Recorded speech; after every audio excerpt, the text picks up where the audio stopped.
ज्ञान शुरुआत क्लासेस में स्वागत अगेन। तो कितना बड़े वाला चलिए इतना बड़े वाला कांग्रेस जिनका जो गेट का एग्जाम है वो क्लियर हो गया है और बहुत ही बड़े वाला कांग्रेस अगर स्कोर भी बढ़िया आया है।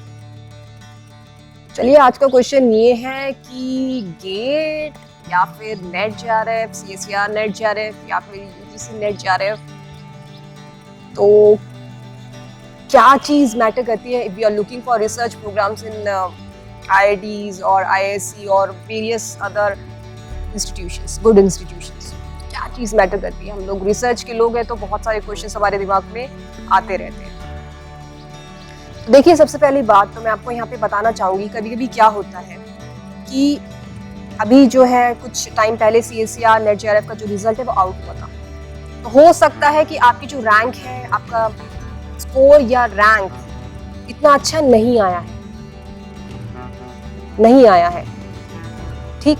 बट यहाँ पर डिसअपॉइंट होने वाली बात नहीं है, क्योंकि सब कुछ जो है सिर्फ सीएसईआर नेट जेआरएफ की बेसिस पे नहीं है।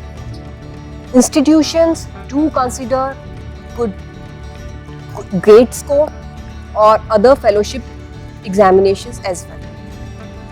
तो अगर एक में स्कोर नहीं आया है तो कोई बात नहीं, और एग्जाम्स में अगर आपका अच्छा स्कोर निकल के आया है तो आपको बढ़िया इंस्टीट्यूशन तब भी मिल जाएगा।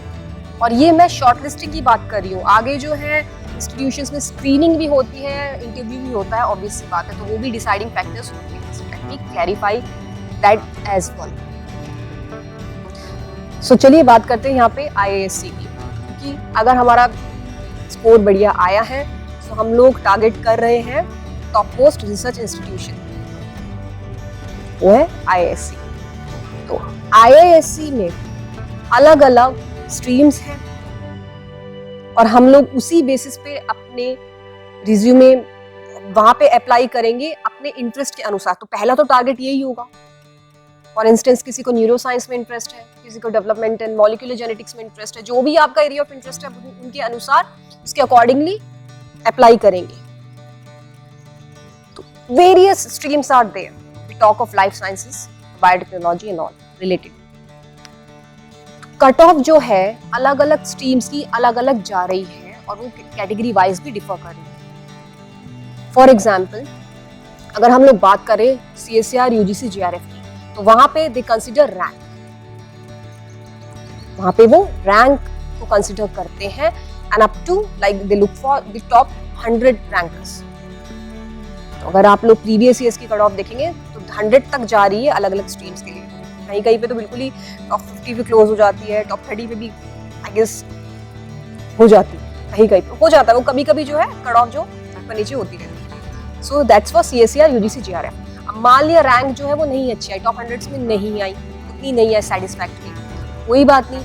आपका अगर गेट का स्कोर बढ़िया आया है तो आपको गेट के स्कोर के अकॉर्डिंग मिल जाएगा, या दूसरे फेलोशिप्स में आपका स्कोर अच्छा है, जैसे कि डीबीटी जेआरएफ में आपका अच्छा आया स्कोर या रैंक, इंस्पायर जेआरएफ में अच्छा स्कोर है, आईसीएमआर में अच्छा है, दे डू कंसीडर जीईएसटी और जीपैट एज वेल, जीपैट भी कंसीडर कर रहे हैं। बहुत सारे फेलोशिप एग्जाम्स हैं।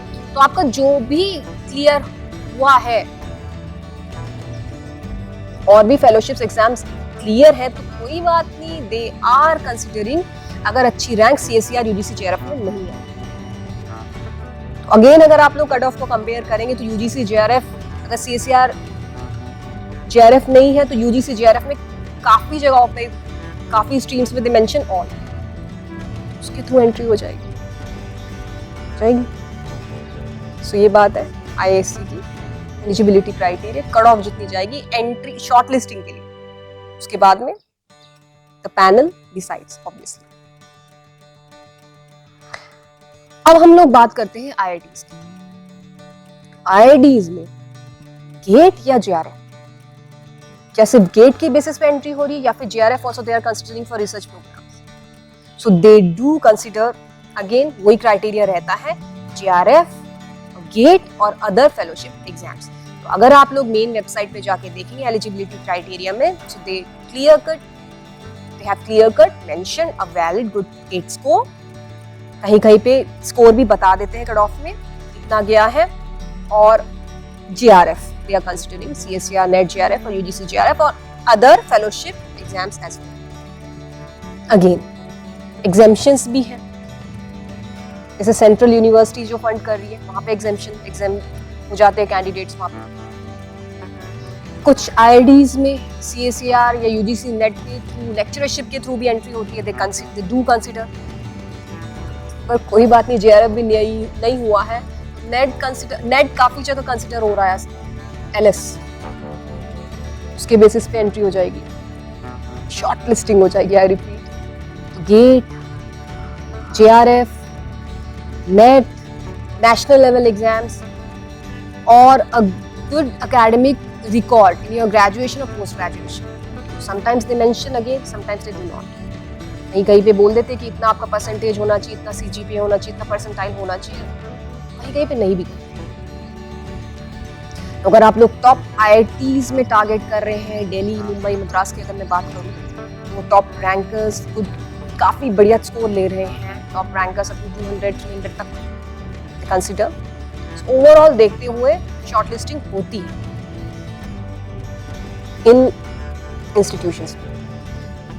अब अगर आपका CSER या UGC JRF क्लियर है, सो आई वुड सजेस्ट कि please apply in CSIR laboratories as well. तो वहाँ तो जरूर आप लोग अप्लाई कीजिएगा लेबोरेटरीज में CSER की, प्लस जो सेंट्रल यूनिवर्सिटीज हैं वहाँ पे जरूर अप्लाई कीजिए। बहुत सारे अच्छे प्रोजेक्ट्स निकल के आते हैं। हमारा जो टारगेट है वो एक्चुअल में ये रहना चाहिए कि हमें अपना एरिया ऑफ इंटरेस्ट मिल जाए, मेन तो वही मैटर करता है ना। और उस टॉपिक को लेते हुए मैं बढ़िया से बढ़िया, हम लोग बढ़िया से बढ़िया पेपर पब्लिश करें, हमारी गाइड अच्छे हो और पेपर हम सॉलिड पब्लिश करें, ये चीज होनी चाहिए पहले, सबसे पहले। तो अगर इट्स लाइक कि एरिया ऑफ इंटरेस्ट नहीं है, बस आप you are just targeting the top ones, तो don't do that, choose your area of interest first. Central universities, बहुत सारी यूनिवर्सिटीज है जहाँ पे बहुत अच्छे PhD प्रोग्राम्स और प्रोजेक्ट्स आर अवेलेबल, तो इसको वाइड रखिएगा, यूटिलाइज कीजिए। आपने जो भी एग्जाम्स क्लियर किए हैं तो एक ही जगह टारगेट नहीं होना चाहिए। NIITs, IIITs, बहुत सारी यूनिवर्सिटीज हैं, प्राइवेट भी बहुत अच्छी है जहाँ पे अच्छे प्रोजेक्ट्स निकल के आ रहे हैं। चलिए दोबारा से कांग्रेट्स और वेरी बड़ा और वेरी बेस्ट, ये भी बढ़ा देते हैं। Thank you so much, keep on applying.